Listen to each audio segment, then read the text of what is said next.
Chers téléspectateurs, bienvenue sur Al24 News. Notre couverture dédiée à la visite d'État du président algérien Abdelmadjid Tebboune en Chine se poursuit. Une visite qui prend fin aujourd'hui. Le président Tebboune s'envole vers la Turquie où il entamera une autre visite de travail de 2 jours. Hier, le chef de l'État algérien s'était rendu à Shenzhen, la ville économique par excellence. Là-bas, il s'est rendu chez 2 entreprises chinoises de renom, en l'occurrence Huawei dans le secteur des télécoms et des nouvelles technologies et BYD pour l'automobile électrique.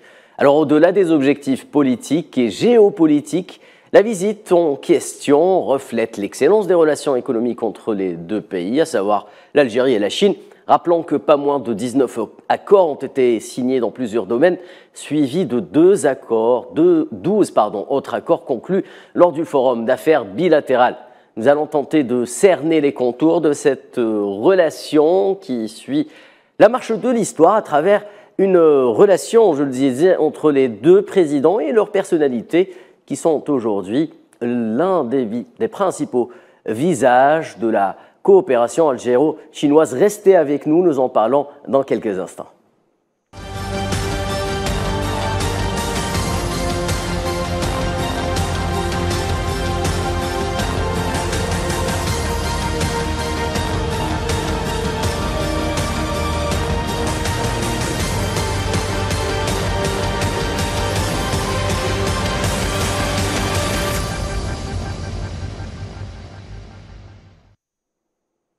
Alors, pour poursuivre le débat autour de la visite du président Abdelmadjid Tebboune en Chine, j'ai le grand plaisir d'accueillir aujourd'hui sur ce plateau M. Mostafa Mekidash. Vous êtes expert international en économie. Merci de nous avoir honoré de votre présence, M. Mekidash. Je vous remercie de m'avoir invité. Tout le plaisir est pour nous. Alors, depuis Paris, nous aurons dans quelques instants Gamel Abina, éditorialiste et spécialiste des questions internationales, qui sera en direct avec nous. Nous serons rejoints ensuite par Li Yuan, consultant sur les affaires internationales et directeur général de Viaduc Chine, qui sera avec nous en direct depuis Pékin. En deuxième partie d'émission, nous aurons la participation de Dimitri Babitch, éditorialiste et analyste politique, qui sera avec nous en direct de Moscou. Et Nazim Sini, enseignant agrégé d'économie à l'université Aix-Marseille, quant à lui, qui sera avec nous en direct depuis Marseille. Alors d'emblée, Mostafa Mekidash, j'ai envie de commencer ce débat avec vous. D'abord, vos impressions en général autour de cette visite en Chine. Je pense que c'est sa richesse, sa diversité, aussi son efficacité qui caractérise les résultats de cette visite. J'en veux pour preuve 3 éléments qui structurent finalement, au bout du compte, les résultats obtenus. Premièrement, le communiqué commun politique, qui balise, si vous voulez, à la fois les convergences diplomatiques de court terme sur les grands sujets de l'heure, mais également qui trace les visions, si vous voulez, géopolitiques de moyen et long terme. Parce qu'on est dans une reconfiguration internationale à la fois en termes économiques, mais aussi en termes géopolitiques. Ça, c'est un premier aspect. Le communiqué commun, finalement, reflète l'histoire commune que l'Algérie et la Chine ont vécue, donc depuis notre guerre de libération et même depuis, en remontant plus loin, à Bandung, oui, et qui marque, si vous voulez, une convergence de vues sur les intérêts donc, du Sud global, comme on dit. Ça, c'est le premier aspect. L'autre aspect, si vous voulez, ce sont les résultats concrets dans le champ économique, avec donc les nouvelles visions de la Chine, qui est la 2e économie mondiale et qui avec les 19 accords multisectoriels signés, marque des avancées profondes à la fois dans les secteurs de pointe, le spatial, donc l'industrie, les grandes infrastructures, oui, et tout ça. Donc c'est 19 accords, appuyés sur le chiffre qui a été donné d'investissement de 36 milliards. On n'est plus dans l'image colportée dans le passé d'une Chine qui vend de la bimbeloterie donc, à travers le monde. Mais là, on est, si vous voulez, dans une démarche extrêmement nouvelle, mais également qui prépare l'avenir. Et l'autre aspect, c'est évidemment les 12 accords qui ont été signés, oui, par les communautés des affaires des 2 pays et qui sont non moins importantes, même si c'est des PME, etc. On commence petit, mais on voit grand. Et donc tout ça, finalement, structure une visite et donne du contenu, sachant qu'il y a eu des accords précédents qui ont été déjà engagés et que ce soit récemment dans la pétrochimie avec Sonatrach, oui, avec les projets avec Sinopec, mais aussi dans l'aval pétrolier, donc dans la pétrochimie, l'accord sur le polypropylène, puisque Total nous a abandonné le projet. Donc il y a donc un partenaire chinois qu'a trouvé donc la Sonatrach et qui reprend ce projet, y compris dans sa commercialisation, avec la commercialisation de GPL vers les grands marchés chinois. Tout ça donc c'est donc une continuité et donc un développement plus large, avec évidemment les trois grands projets qui structurent et qui sont déjà engagés. Donc Garage Bilet, Jebel Onk, donc pour la pétrochimie, pour les engrais. Les engrais, oui. Et puis ensuite, donc le troisième projet, qui sont tous ces projets marquent, si vous voulez, une présence dans des secteurs qui sont importants. Et puis le port de Hamdania, donc le troisième, et qui constitue, si vous voulez, donc une porte d'entrée non seulement vers l'Afrique subsaharienne, mais également vers le monde arabe et l'Europe. Et la Méditerranée. Et la Méditerranée, donc le contexte euro-méditerranéen, puisque nous sommes dans le marché commun de l'Union européenne. Alors tout ceci donne une dimension nouvelle. Du relief à cette visite. Absolument. Très bien, merci pour votre entrée en matière, Mustapha Mekidesh. Gamal Abina vient de nous rejoindre depuis sa fenêtre parisienne, comme d'habitude. Alors, Gamal, on a l'impression que la relation entre l'Algérie et la Chine suit le cours, la marche de l'histoire, sans aucune difficulté. C'est ça la particularité, et ce à tous les niveaux. Est-ce que parce qu'elle est dépassionnée, pragmatique, ou bien est-ce que c'est à cause de quelque chose d'intrinsèque qu'ont ces deux pays et qui rejaillit tout simplement sur le bilatéral? Oui, tout à fait. Il y a plusieurs éléments. D'abord, ces deux pays amis depuis longtemps. Il y a une relation entre la Chine et l'Algérie très saine depuis 1958, puisque le GPRA avait été reconnu par la Chine, on l'a déjà dit. Mais surtout, des convergences économiques. C'était deux pays qui avaient une économie planifiée dans les années 60-70. Deux pays qui sont du Sud, deux pays qui ont été colonisés ou qui ont subi la barbarie coloniale. Deux pays qui étaient plutôt du bloc de l'Est, dans l'absolu. Et deux pays qui, depuis 20 ans, avec une relation extrêmement forte entre l'Algérie et la Chine par rapport au développement du pays, des infrastructures, des constructions d'hôpitaux, autoroutes et autres, deux pays qui se sont fait confiance. L'Algérie a confié la base de développement des infrastructures à la Chine. La Chine sait dire merci à l'Algérie. Aujourd'hui, la Chine, qui est la deuxième puissance économique mondiale avec 17 000 milliards, presque 18 000 milliards de PIB, a eu une croissance de 8,5% de rattrapage en 2021 à une croissance de 3%. C'est le pragmatisme chinois qui l'emporte. Et il travaille évidemment pour cela avec des amis de la Chine, dont l'Algérie, qui a tout de suite reconnu une Chine unitaire, une Chine unique. Et donc cette convergence d'intérêts fait qu'à la fois il y a d'abord une amitié de longue durée, une idéologie qu'ils ont partagée en commun, avec toujours un État qui reste malgré tout un peu dirigiste, mais il le faut, puisqu'évidemment on ne peut pas laisser le trésor, par exemple, du pétrole ou du gaz à des compagnies privées. Et puis l'autre aspect le plus important, c'est que la Chine travaille avec l'Algérie, parce qu'il y a des raisons idéologiques convergentes, qui font qu'aujourd'hui, sur le terrain du pragmatisme économique, la Chine a besoin de l'Algérie, évidemment, pour se développer en Afrique, et l'Algérie a besoin de la Chine pour enfin sortir du développement, parce qu'on est toujours en cours de développement. Très bien, justement, alors Gamal Abina, de quelle manière l'évolution dans les relations algéro-chinoises peut-elle rejaillir, si l'on tient compte des aspects que vous venez de développer, rejaillir sur la stabilité géopolitique régionale, internationale dans le monde? Alors, première chose, là où il y a un développement économique, on le voyait avec la communauté du charbon et de l'acier en Europe, oui. Pour empêcher la guerre, ils se sont mis d'accord sur un développement économique sur la base du charbon et de l'acier, puis après de tous les autres secteurs d'activité.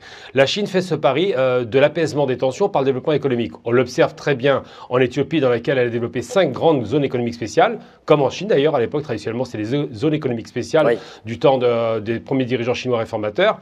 Et aujourd'hui, en Algérie, eh bien, les Chinois parient sur l'Algérie pour 2 raisons. D'abord parce que sur un plan infrastructurel, le pays est en place aujourd'hui. Il a les capacités de pouvoir exporter, que ce soit par les voies ferrées, routières ou maritimes, et évidemment par les aéroports, mais surtout parce que le développement économique garantit que les gens qui sont dans le pays aient une condition sociale acceptable et donc n'aient pas de revendication autre que celle de s'en sortir dans la vie, de travailler. Oui. Donc cet aspect-là est un aspect que les Chinois ne perdent pas de vue. Ils savent que là où il y a le développement économique, et on le voit en Asie, les Chinois ont beaucoup investi en Asie, que ce soit en Malaisie, au Vietnam, un peu partout, eh bien il n'y a pas de guerre depuis 35 ans, 40 ans maintenant. Eh bien ce pari-là est fait pour l'Afrique. La Chine a dit que si on lançait les infrastructures et si les pays africains arrivaient à un seuil de développement suffisamment sérieux pour que les gens n'aient plus de revendications sociales sérieuses aussi, à ce moment-là, il n'y aura plus de raison de gronde sociale et encore moins de manipulation de l'étranger pour créer des guerres civiles.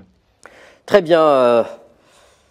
Mustafa Mekidesh, j'ai envie de vous poser un peu la même question. Lorsque deux pays, deux acteurs centraux de la géopolitique actuelle, qui est en pleine transformation, sont en parfaite entente comme ça, comment cela pourrait-il rejaillir sur la stabilité du monde, tout simplement?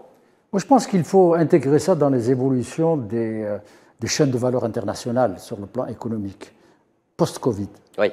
Post-Covid, vous avez vu les positions donc, des pays, notamment occidentaux, qui veulent revoir le schéma de la mondialisation telle qu'elle existait, c'est-à-dire revoir leurs investissements. Relocaliser des pans entiers de l'industrie. Absolument, délocaliser donc, vers la Chine pour pouvoir récupérer sur leurs espaces économiques et géographiques un certain nombre d'investissements qui étaient délocalisés en Chine.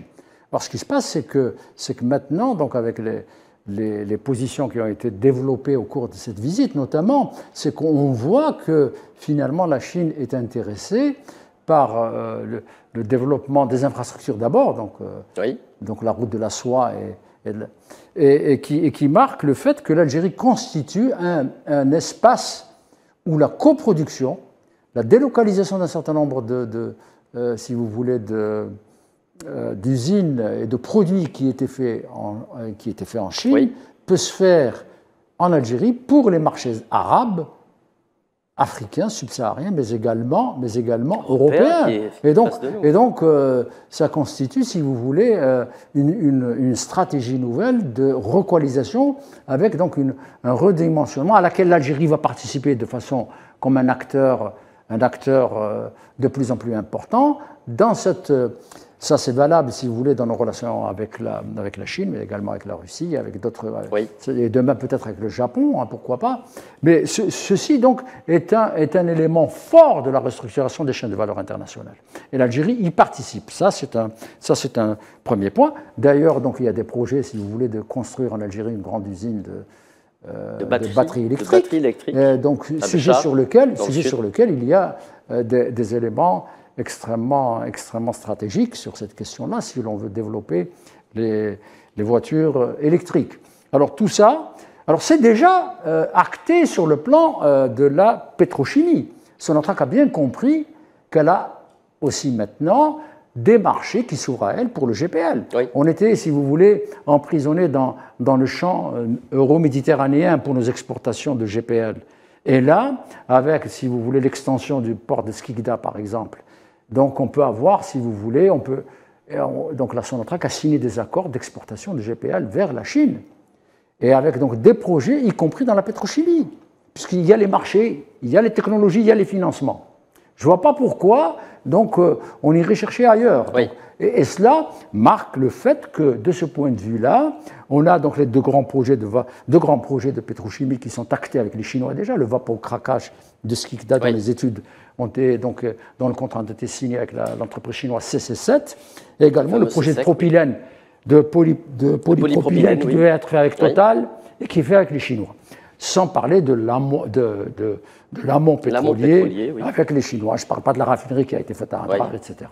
Alors tout ça marque, si vous voulez, donc une nouvelle configuration qui commence à naître, qui commence à naître dans les chaînes de valeur internationales, dans laquelle l'Algérie sera partie prenante. Et dernier point sur lequel je voulais également insister, c'est que les instruments financiers se mettent en place. Très bien.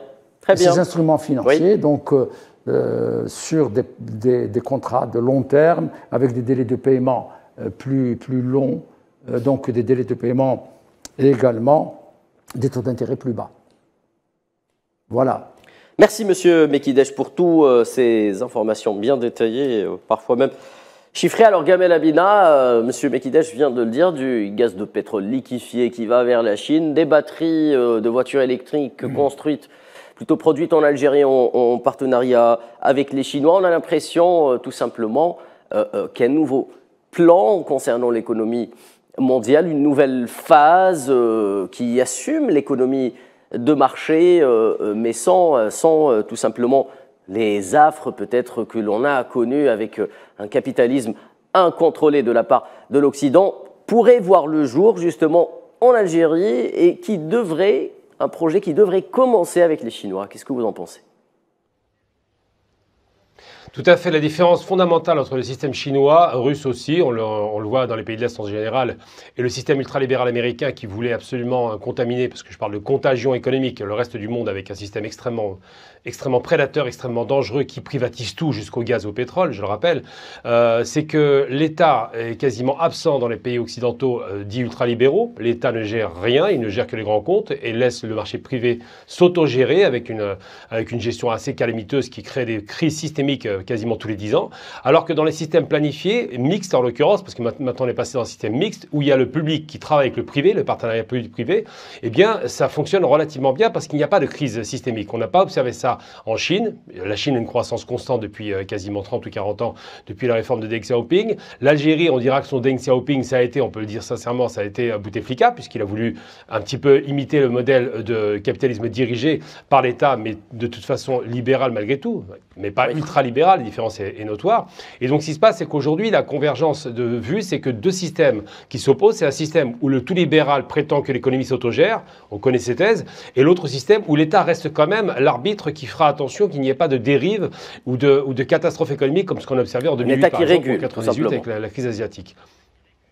Oui, c'est l'État régulateur, l'État protecteur. Et moi, mon credo, c'est de dire qu'un État fort protège les faibles. C'est pas parce qu'on a de grands capitalistes chez soi qu'on doit abandonner sa population, et c'est pas le cas des pays de ces pays-là qui ont à cœur, parce qu'une population importante quand même, 1,2 milliard d'habitants, il faut gérer. Eh bien, ils ont fait en sorte qu'il n'y ait plus de famine, qu'il n'y ait plus ces écarts énormes. Ils ont même créé une classe moyenne considérable en Chine depuis 1998. Et l'Algérie tend vers cela. L'autre aspect positif, c'est que l'Europe a choisi, il y a 4 grandes économies en Europe, France, Angleterre, Italie, Allemagne. L'Italie et l'Allemagne ont conservé leurs industries, ça a été dit par votre économiste.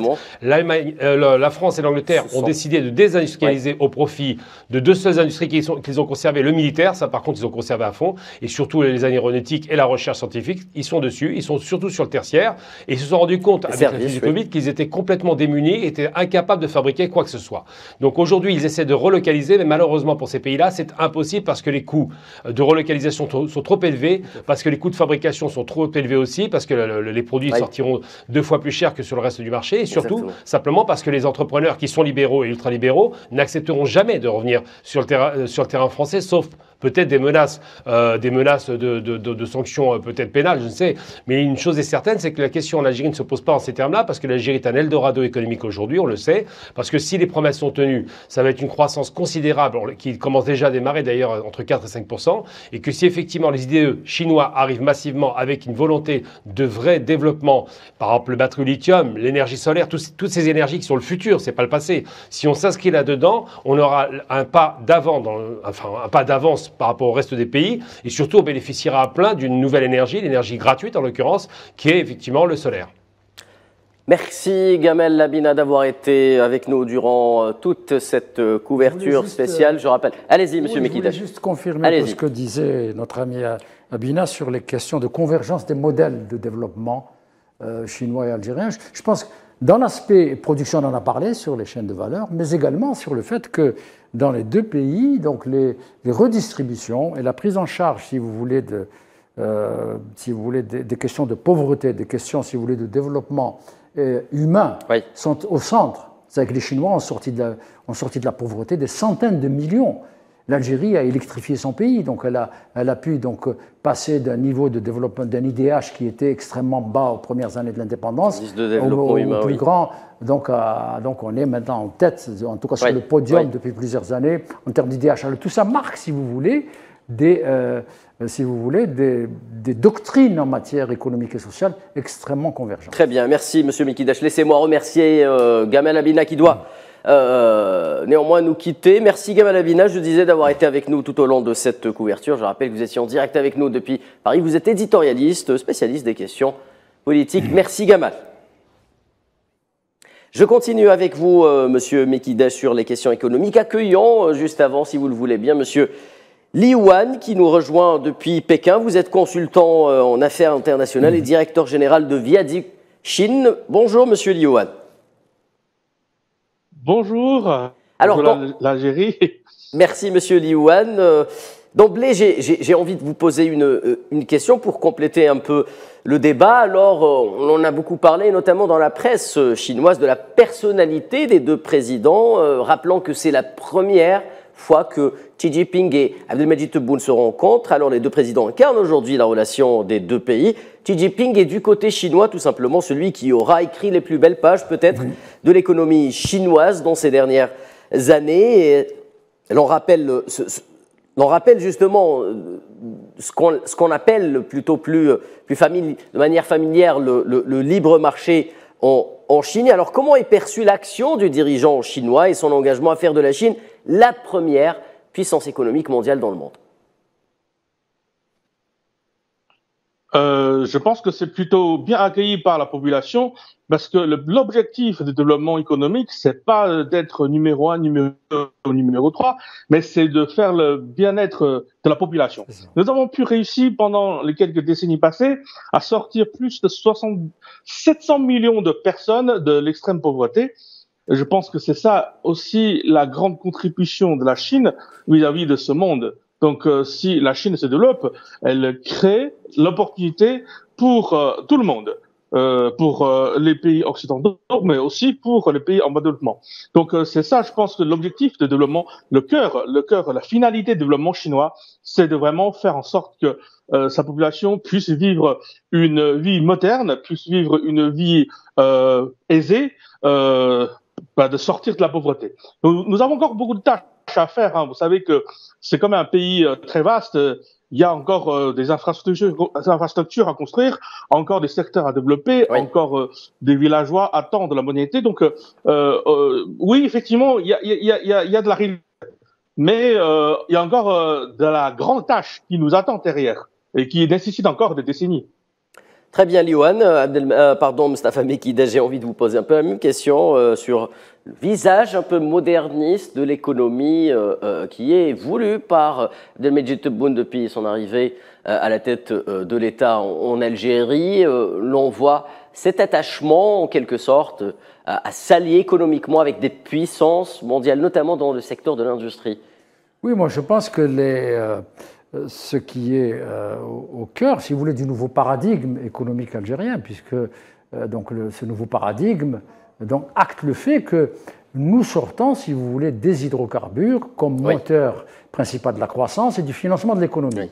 Alors j'en veux pour preuve le fait qu'on soit passé, si vous voulez, du plafond de verre des 2 milliards de dollars d'exportation qu'on n'a jamais atteint pendant des décennies, à 7 milliards de dollars l'année dernière, en 2022. Et des prévisions de 13 milliards de dollars. Des prévisions de 13 milliards de dollars et des perspectives donc en train de haussier. Alors ça témoigne du fait que l'Algérie est en train de sortir avec donc une communauté d'affaires plus dynamique là, qui s'exprime notamment dans la jeunesse et dont nous avons vu certains aspects au cours de cette visite en Chine. Alors tout ça marque, si vous voulez, la nécessité d'être accompagné par des grands partenaires avec lesquels nous avons des relations stratégiques pour pouvoir nous accompagner dans cette coproduction dans notre pays, et pour pouvoir participer aux chaînes de valeur internationales d'une façon nouvelle ou en tout cas renouvelée. Donc ça, c'est un premier aspect. Le deuxième aspect, c'est que nous sommes aussi engagés dans des technologies, non pas des technologies vieillissantes, comme on a voulu le dire, que nous importons de ces pays-là, comme la Russie ou la Chine, des technologies qui sont déjà, alors que nous sommes dans des technologies nouvelles extrêmement importantes dont nous allons parler, je pense. Et de ce point de vue-là, la visite du président de la République à Huawei, qui est un leader mondial dans les télécommunications, et également la visite également chez BYD, pour les productions d'automobiles électriques marque, si vous voulez, qu'on est dans les nouvelles frontières technologiques de demain. On n'est pas dans les technologies anciennes et sur lesquelles vont si vous voulez, s'articuler aussi si vous voulez, des coopérations. Avec évidemment les produits traditionnels dont le monde a besoin pour se nourrir. Je pense aux engrais, je pense également à la sidérurgie donc de Garagabillette, donc aux engrais de TBSA. Donc tous ces projets. Également l'exploitation des terres rares des dans terres rares, l'Algérie. tout à fait, sur le plan minier. Le sous-sol Algérie recèle 20% des terres rares disponibles dans le monde. Et les énergies renouvelables. Oui. Vous savez que sur le plan du photovoltaïque, la Chine est leader mondial. Oui. Et elle sera probablement leader mondial dans les voitures électriques. Alors, tout ça offre des perspectives de long terme qui vont consolider les orientations que nous observons actuellement.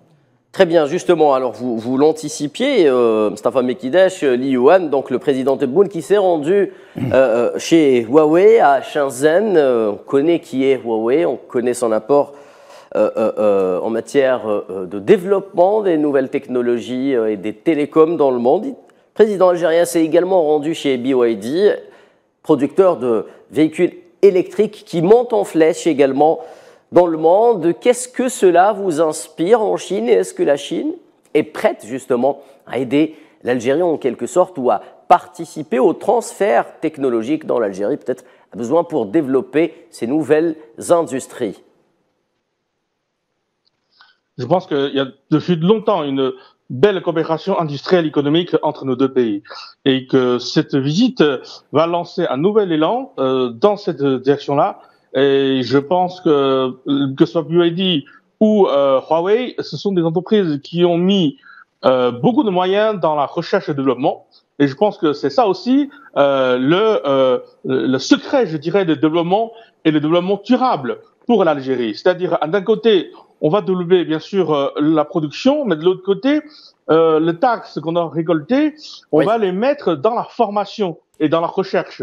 Et je pense que c'est ce cercle vertueux que la Chine souhaiterait développer en Algérie. Parce que seulement dans le cas où ce développement économique algérien devient vertueux et durable, que l'intérêt économique deviendra aussi, lui aussi durable. Donc, je pense que c'est pas seulement de créer des entreprises, créer des productions, mais d'aider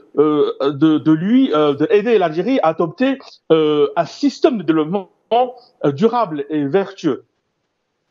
Très bien. Alors, justement, Li Yuan, Mustafa Mekidash, Huawei, BYD, symbole aperçu du modèle économique chinois et de l'efficience du modèle économique chinois. Un modèle économique justement qui a un secret peut-être dévoilé depuis plusieurs années, qui s'appuie sur ce qu'on appelle le rapport qualité-prix imbattable. Quels sont les autres secrets justement de ce modèle économique chinois? La réponse en images dans ce sujet signé par la rédaction d'Al24 News.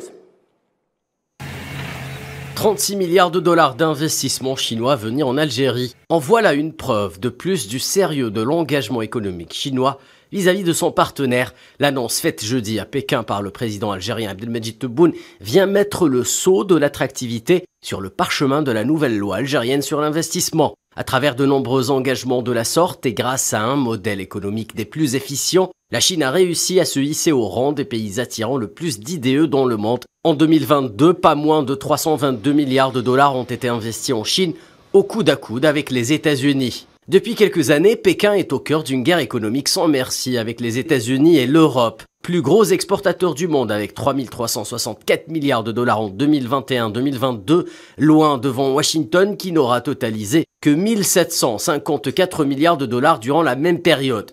Les entreprises chinoises arrivent à déjouer tous les subterfuges et les mesures protectionnistes mises en place pour les isoler du marché européen. Quel est donc le secret de l'économie chinoise? Même après la crise liée à la hausse du prix du fret maritime, la Chine a su relever la tête. Habitué à une croissance à 2 chiffres, le pays a relancé la consommation qui a tiré la croissance vers le haut en 2023. L'un des points forts des produits chinois est par exemple un rapport qualité-prix quasi imbattable qui leur confère une force de pénétration dans la plupart des marchés du monde. La compétitivité des entreprises chinoises en est largement renforcée. La Chine accorde également beaucoup d'importance à l'intelligence économique qui connaît l'autre et se connaît lui-même, peut livrer sans bataille sans jamais être en péril, disait Sun Tzu. L'intelligence économique est devenue un outil incontournable qui permet aux entreprises d'avoir une longueur d'avance sur leurs concurrents. Enfin, la politique de colocalisation de la production dans de nombreuses régions clés du globe et dans des secteurs souvent stratégiques et des projets structurants, une façon de faire avancer le projet phare de la Chine, la ceinture de la route de la soie. Autant d'arguments que la Chine entend mettre à profit de l'économie algérienne à travers l'intensification de la coopération et le travail main dans la main à l'exportation de produits manufacturés en Algérie vers un continent qui comptera 2 milliards de consommateurs potentiels en 2050. Il s'agit de l'Afrique. C'était donc des éléments de réponse autour du secret du modèle économique chinois qui aura su s'imposer sur tout le globe depuis les 30 dernières années. Mustafa Mekidash, avant de reprendre le débat, permettez-moi d'accueillir Monsieur Dimitri Babitch qui nous rejoint en direct de Moscou. Monsieur Babitch, vous êtes éditorialiste également et analyste politique. Merci d'être avec nous. Bonjour. Monsieur Babitch, nous évoquions un instant... Bonjour, je suis enchanté de vous voir. Le plaisir est partagé, Monsieur Babitch. Alors, je disais, nous évoquions à l'instant le secret du modèle économique chinois dans le monde, un modèle économique qui plaît de plus en plus à la Russie et qui veut promouvoir sa coopération économique, notamment dans le secteur de l'énergie, des hydrocarbures avec la Russie. Est-ce que ce modèle, justement, plaît à Moscou et est-ce qu'il est compatible avec les aspirations économiques nouvelles de la Russie ? Oui, la Chine et la Russie, nous avons des économies qui sont très bien liées et qui sont complémentaires. La Russie a les ressources naturelles. Nous avons du pétrole, nous avons de l'acier, nous avons des récoltes immenses de blé. Et la Chine, elle a besoin du blé, elle a besoin du pétrole. Donc la Chine, l'atout majeur de la Chine, c'est leur peuple. Vous savez, le travail qui est moins cher que le travail des Russes, que le travail, surtout le travail des Européens.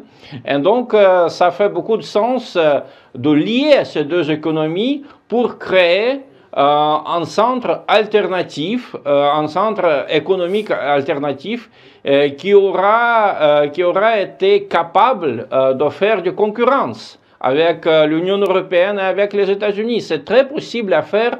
Ce n'est pas seulement la Russie et la Chine qui peuvent joindre ce centre alternatif. Bien sûr, c'est l'Algérie, c'est beaucoup de pays d'Afrique qui sont maintenant orientés vers la Chine plutôt que vers la France ou vers les États-Unis.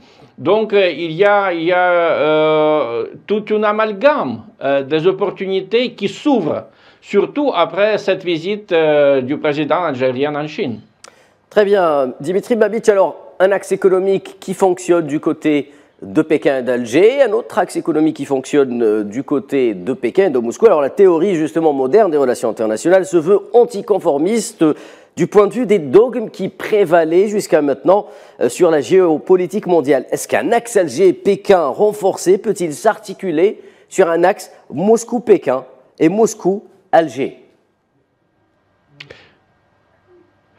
Oui, bien sûr, je voudrais noter que pendant cette visite du président algérien en Chine, il était proclamé par le président algérien et par le leader chinois Xi Jinping. Il était proclamé que la Chine soutient l'adhésion de l'Algérie, l'adhésion de l'Algérie aux organisations indépendantes telles que le BRICS par exemple. Oui. Pour développer les liens économiques et les liens, je dirais même géopolitiques, oui, entre nos pays. Très bien, merci Monsieur Babitch. Alors, un commentaire peut-être, Monsieur Mekidash, sur la compatibilité de ces nouveaux axes que l'on voit naître sur le plan économique et qui, justement, obéissent à une nouvelle théorie des relations internationales. Oui, tout à fait. Mais au début, je voudrais juste revenir sur ce qu'a dit votre invité, Li Yuan, sur le modèle de développement économique de l'Algérie. Le modèle de développement économique qu'il souhaiterait pour l'Algérie, il parlait d'un modèle assis sur le développement durable et vertueux. Moi, je crois que c'est vraiment le nouveau paradigme de développement que l'Algérie a choisi et que je voudrais le rassurer de ce point de vue-là. Alors, sur les aspects que vous avez signalés, notamment sur le développement de nos relations économiques avec la Chine et la Russie. Oui, ces nouveaux blocs qui s'imposent. Tout à fait, tout à fait. Donc, parce qu'il y a une émergence, ça correspond objectivement à une émergence de pays qui sont, et de façon plus générale, le BRICS, les BRICS dont on va parler peut-être, donc parce qu'ils constituent également maintenant des porteurs de croissance, des pays porteurs de croissance et d'échanges économiques importants, en plus, si vous voulez, d'une convergence sur un certain nombre de questions géopolitiques, donc notamment sur la multipolarité.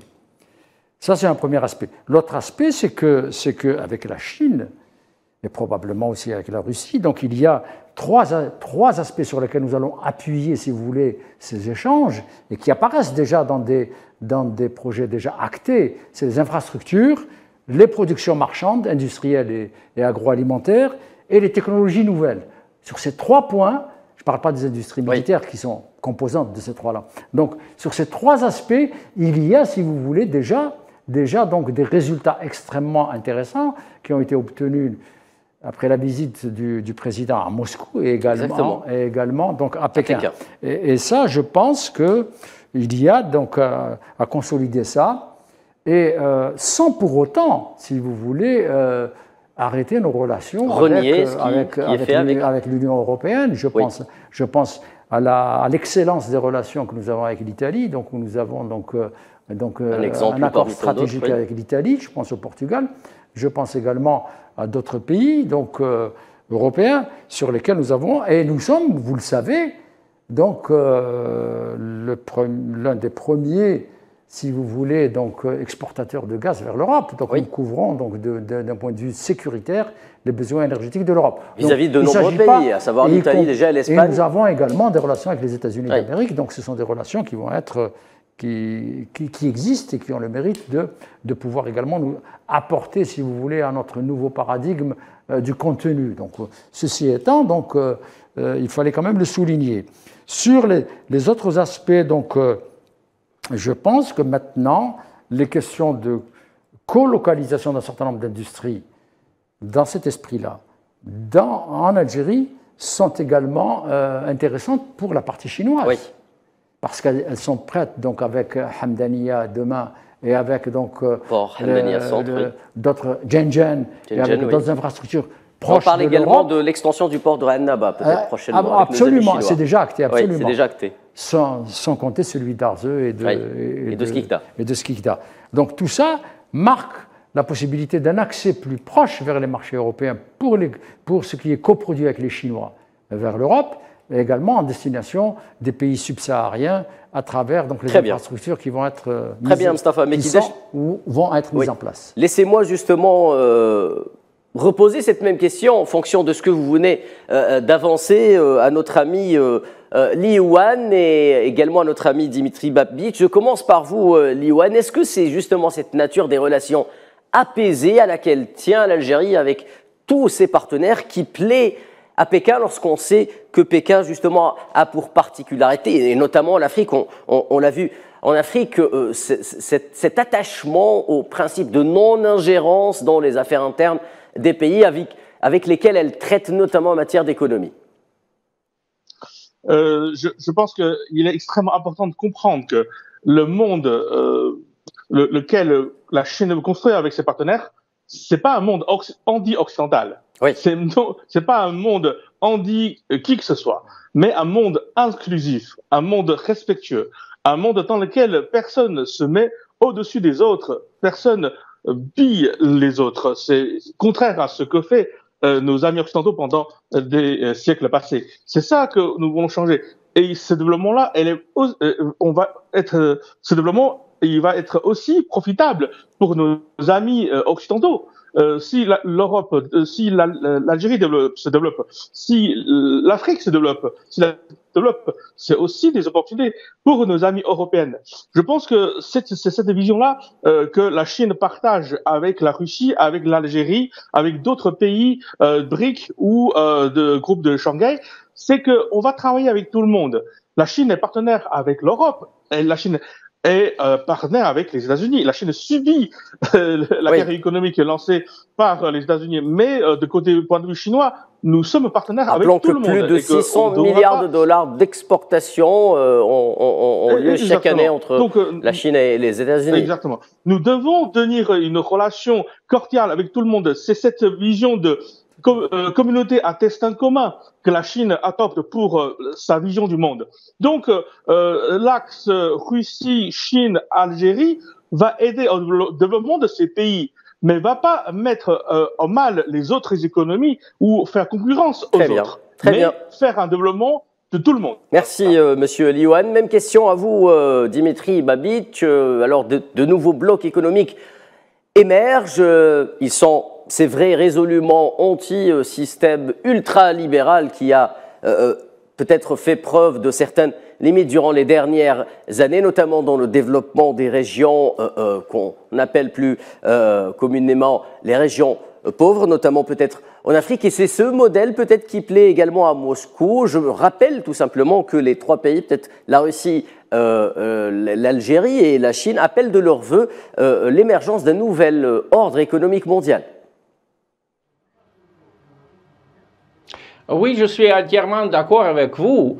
Je voudrais noter qu'il y a beaucoup de pays africains qui ont découvert la Chine comme une aide très importante à leur développement économique. Je dirais que les pays comme l'Angola, comme Mozambique, comme le Nigeria, ils sont maintenant plus orientés vers la Chine que vers les pays européens, les anciens empires coloniaux ou vers les États-Unis. Parce que la Chine propose développement sans ingérence, développement où nos amis chinois aident nos amis africains à développer leur économie sans les forcer à accepter quelques systèmes politiques ou sociétals. Je dirais même que ce nouveau monde, cette nouvelle axe qui émerge, ça c'est de bonnes nouvelles aussi, aussi pour les Américains. Parce que, regardez, pourquoi M. Trump a-t-il gagné l'élection en 2016? Parce qu'il y avait beaucoup d'Américains qui n'étaient pas heureux à propos de globalisation, à propos de ce système qui laisse sans boulot, qui laisse sans argent des régions entières du monde. Par exemple, aux États-Unis, les régions riches, ce sont l'ouest et l'est du pays, l'est atlantique, l'ouest pacifique, mais le Midwest, des dizaines des États américains, parmi ces deux riches régions, ils se sont appauvris. Et donc, c'est la Chine qui va aider les régions appauvries de l'Afrique de se développer. Et bien sûr, la Russie va aider parce que la Russie a une expérience de lutte commune avec les peuples d'Algérie, de l'Afrique du Sud, contre le colonialisme, contre l'impérialisme. Et donc, on va avoir cette fusion d'expériences économiques et d'expérience historique qui est aussi très important parce que nous soutenons le développement des traditions. Il ne faut pas oublier les ancêtres.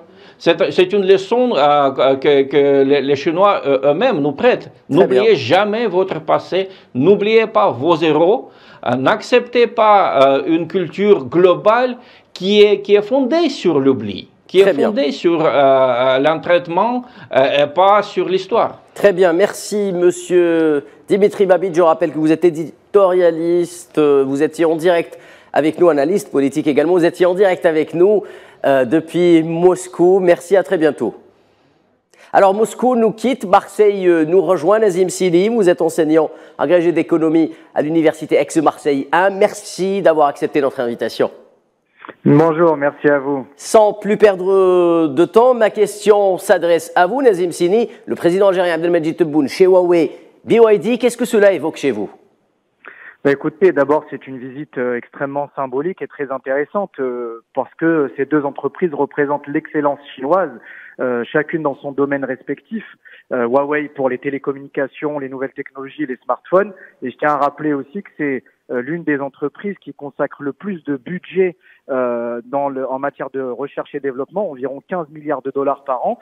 Et pour BYD, c'est aussi un modèle de transformation d'une entreprise, puisqu'il faut savoir qu'à la base, ils fabriquaient des batteries. Et Exactement. Puis ils sont mués petit à petit en constructeurs automobiles extrêmement ambitieux. Et d'ailleurs, j'en veux pour preuve le fait qu'ils soient sortis de la Chine, puisqu'à la base, c'était un constructeur chinois destiné au marché chinois. Et aujourd'hui, BYD a attaqué le marché européen dans l'un des pays les plus difficiles d'accès, qui est la Norvège.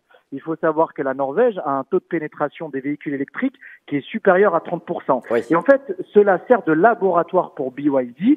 Et en cela, je pense que ces deux entreprises qui sont des modèles dans leur domaine peuvent représenter une véritable inspiration pour les entreprises algériennes et même en matière de gouvernance, parce que je tenais à vous dire que Huawei, aujourd'hui, 98% du capital de l'entreprise est détenu par un groupe syndical, c'est-à-dire les salariés. Oui. Donc vous voyez, c'est-à-dire que l'Occident n'a pas de leçons à donner à ces entreprises-là, surtout en matière de gouvernance. Et aussi, j'ai l'impression que ces entreprises sont tournées résolument vers les industries du futur. Et c'est en cela que ça devient intéressant pour l'Algérie, puisqu'on s'intéresse nous aussi à l'automobile, mais également aux télécommunications, aux smartphones et aux objets connectés. Alors justement, cette visite, est-ce que Nazim Sini, elle n'a pas ce symbole qui dit peut-être ça sera le laboratoire justement sur lequel on va s'inspirer pour peut-être lancer notre propre industrie en matière de nouvelles technologies en Algérie? Mais complètement, vous avez raison, et surtout qu'il y a de véritables synergies. Vous savez très bien qu'en Algérie, nous avons l'une des meilleures formations dans la zone MENA, North Africa et Middle East. Nous avons aussi de très bons laboratoires, de grandes universités. Et puis, vous avez de l'autre côté la technologie chinoise, le savoir-faire chinois. Et moi, je pense qu'il y a matière à renforcer la coopération pour faire émerger, justement, comme vous dites, une technologie ou une industrie numérique algérienne avec notre propre écosystème, mais en se basant évidemment sur l'expertise et l'expérience chinoise. Pour moi, c'est deux choses qui sont concomitantes et qui vont être très importantes pour l'essor et la diversification de l'économie algérienne. Merci, merci Nazim Sini. Mustafa Mikidash, rapidement, 10 secondes, le mot de la fin, s'il vous plaît. Moi, je pense que nous sommes là déjà, non seulement dans une projection de développement des industries telles qu'elles sont connues sur le plan traditionnel, mais également, nous sommes là dans les nouvelles frontières technologiques, dans ce que les économistes appellent les nouvelles frontières technologiques, avec les télécommunications, avec le spatial, avec les énergies renouvelables. Et je pense que dans ce cadre-là, l'avenir de ces relations, à mon avis, est tout à fait positif. Merci. Et nous devons le construire avec notre communauté des affaires et nos ressources humaines. Merci infiniment, messieurs les experts, d'avoir répondu à toutes nos questions. C'est la fin de cette édition spéciale. À très bientôt sur Al 24 News pour une autre couverture spéciale.